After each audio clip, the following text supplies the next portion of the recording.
It would absolutely devastate us. It'd put us under. We understand that we are junior. We understand that we need to be able to work together to come up with solutions that can ensure water supply to farmers with senior water rights.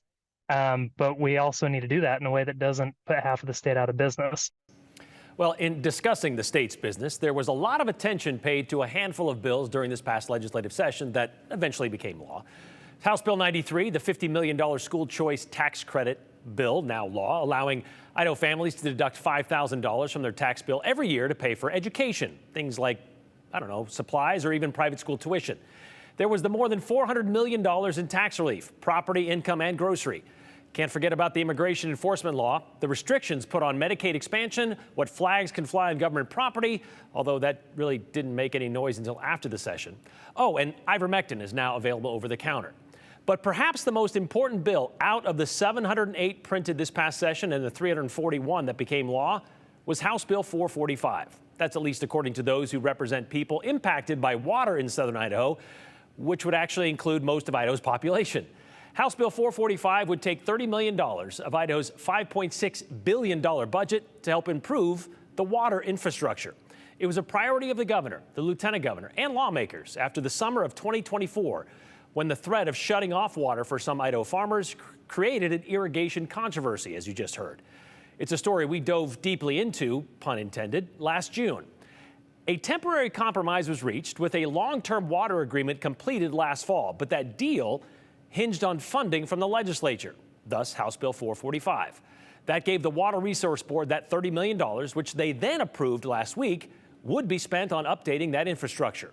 Joe Paris breaks it down. In the world of Idaho water, the landscape continues to change. In a lot of ways, there are things that feel similar. We're not in the same kind of situation that we were last year, thankfully, and we do have that agreement that we're complying with.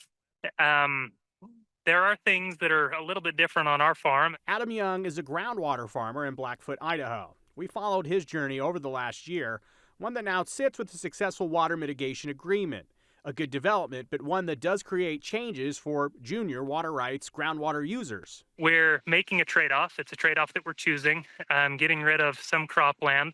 We're trying to make, I guess, measured trade-offs where we're using the allocation that we have on the best ground. We're using it as efficiently as we can so that we've got a bit of a buffer so that we know that we're not running up against that allocation, that individual allocation. Idaho stakeholders approved over $30 million in funding for water infrastructure and aquifer recharge projects, targeting the state's most pressing agricultural and environmental needs.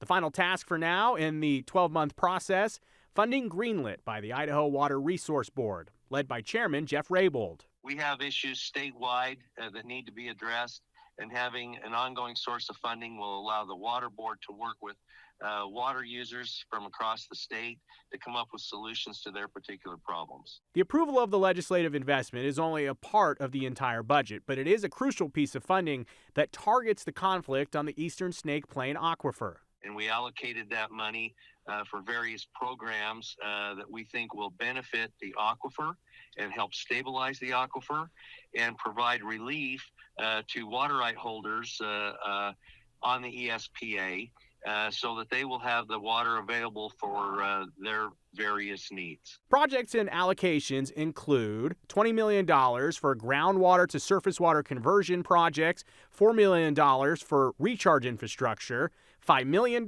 for surface water operational efficiencies, and $1 million for measuring and monitoring support grants. Water agreement signals the path, and then the legislature following up with the commitment of the funds. I think we're in a good spot. Lieutenant Governor Scott Bedke helped broker the water mitigation plan, and he has been a key player and negotiator through this year-long process. A process that included legislative cooperation, but even more so, skin in the game from stakeholders. These are not handouts. This is to augment what the local people are doing already. The plan and funding does not solve the overreaching question, the meta question here, of complete management of Idaho's water now and in the future.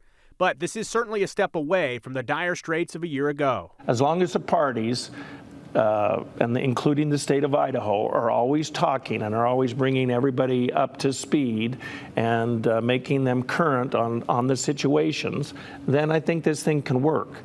Yes, there are sacrifices, but I think that we're doing the kinds of things that make the most sense to keep as many acres in production as possible.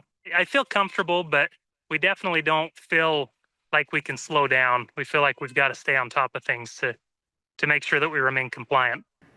And the new water mitigation agreement is very dense. If you've watched our reporting, water can get a little bit wonky when you get into the deep details. But one portion of it, Brian, that I know people are still talking about is kind of the shift from a group mentality in terms of accountability, that the water district could have X amount of acre feet per year, down to the individual agricultural operation. And there are pros and cons to that. Interesting to note that we said $1 million would go to the monitoring and measuring, but the Water Resources Board, Mr. Rabel told me today on the phone, they also have an additional grant program where they're going to get this telemetry, these special meters out there to more accurately measure the water coming in and out, and that'll help research the future of Idaho water. And that's where that individual responsibility comes in, these meters that they're going to start paying for, this infrastructure they didn't have. It wasn't updated, as we talked about. And there's pros and cons to that, but we'll follow it into the future. All right. Thanks, Joe.